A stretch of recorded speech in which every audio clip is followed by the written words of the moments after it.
Welcome to the card गाय। मैं हूं आपका होस्ट और आज हम बात करते हैं HDFC मनी बैक प्लस के बारे में। अगर आप इस कार्ड को कंसिडर कर रहे हो, ये वीडियो एंड तक जरूर देखो। Today, we're tearing down the marketing fluff. No bank bias, just the absolute facts and the real numbers. Let's dive in and see what's actually hiding inside your wallet. So look, this card is heavily marketed towards everyday Indians, especially those of us taking home a salary of around 20,000 to 30,000 rupees a month. It's aggressively pitched as the perfect entry-level credit card. A lot of folks actually get this as their very first card. But the big question we need to answer in this explainer is this card genuinely a stepping stone to financial freedom, or is it a trap that just keeps you stuck with low value? Let's figure it out. Now, before we get into the heavy math, let's clear up a massive confusion. The MoneyBack Plus is a reward points card, not a direct cashback card. What exactly is the difference? Well, CDBot, a pure cashback card, gives you a direct statement credit. You spend money and you get rupees automatically credited back to your bill. But a reward points card, like this one, gives you a proprietary bank currency. In this case, cash points. The value of these points isn't a simple one-to-one rupee match, meaning we really have to crunch the numbers to figure out your true savings. All right, moving to Section 1, Fees and Real Reward Value. Let's look at the basic costs of holding this piece of plastic and calculate the actual rupee value of the reward system. First up, the entry fee. The MoneyBack Plus comes with a very affordable 500 rupee joining fee plus taxes and a 500 rupee annual fee. But here's the good part, the waiver condition. If you spend 50,000 rupees in your anniversary year, they waive that 500 rupee annual fee completely. For someone using this as their primary daily card, hitting roughly 4,200 rupees a month is super achievable. So effectively, this can very easily be a free card. Now for the rewards. The bank loudly advertises 10x rewards on partner brands like Amazon, Flipkart, Swiggy, and Big Basket. You get 20 points for every 200 rupees spent there. For all other offline or online spends, you get just 2 points per 200. Sounds like a ton of points, right? But here is the reality check, y'all. One cash point is only worth 25 paise when you redeem it against your statement. That 10x suddenly doesn't look quite as massive when you realize how little each point is actually worth. Let's look at a real-world example to put this in perspective. Imagine you're spending 30,000 rupees a month. You drop 10,000 on Amazon and Swiggy, that gets you 1,000 points. You spend 5,000 on groceries, netting 50 points. Another 15,000 goes to offline shopping and bills, giving you 150 points. So you've earned 1,200 points total.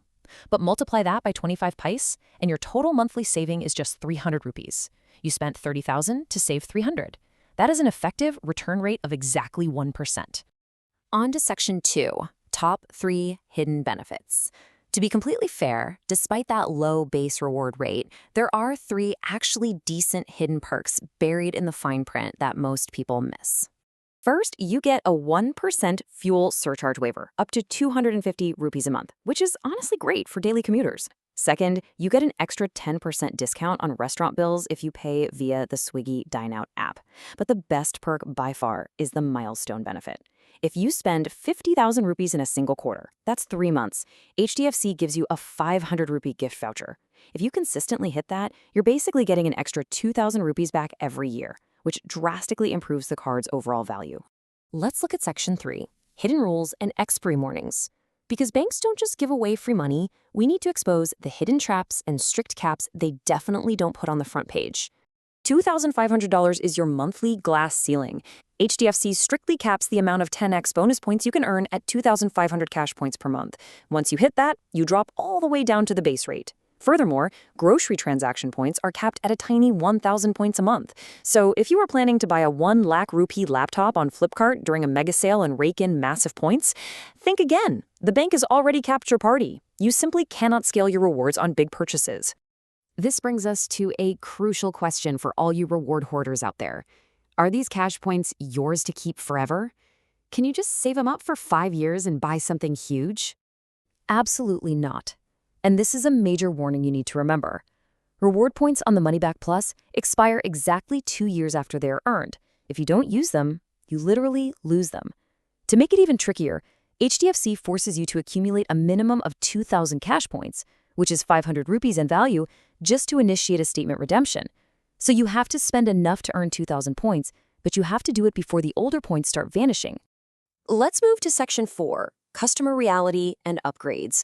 Let's step out of the terms and conditions and look at actual customer experiences on forums like Reddit to see what it's really like to hold this card. For starters, the application process can be a nightmare.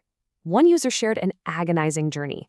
They opened a salary account, waited 5 whole months, endured 8 to 10 separate hard inquiries on their CIBIL score, and after all that branch verification hassle, they were finally approved for a measly 38,000 rupee credit limit.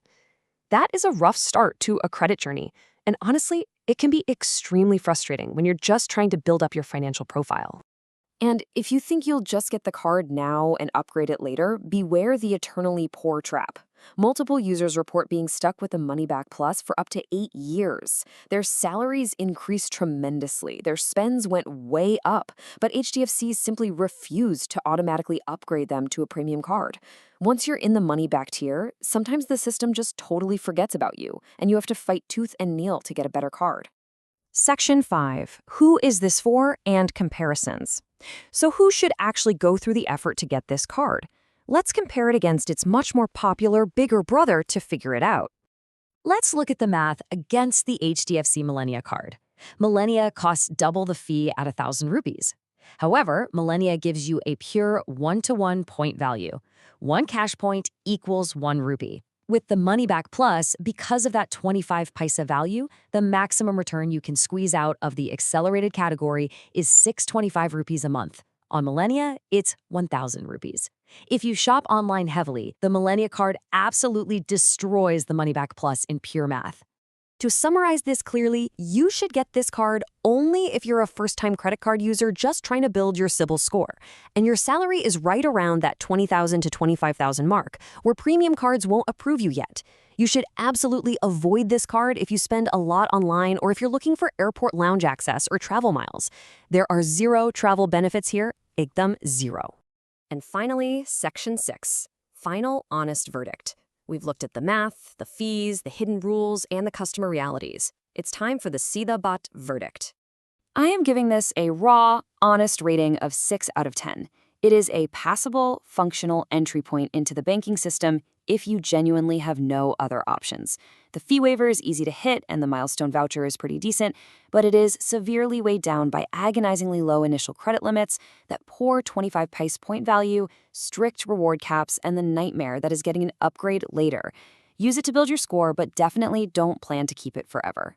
अगर ये video helpful लगी तो like करो, subscribe करो the card गाय को @the Indian card गाय और comment में बताओ आप कौन सा कार्ड यूज़ करते हो। मिलते हैं अगली वीडियो में।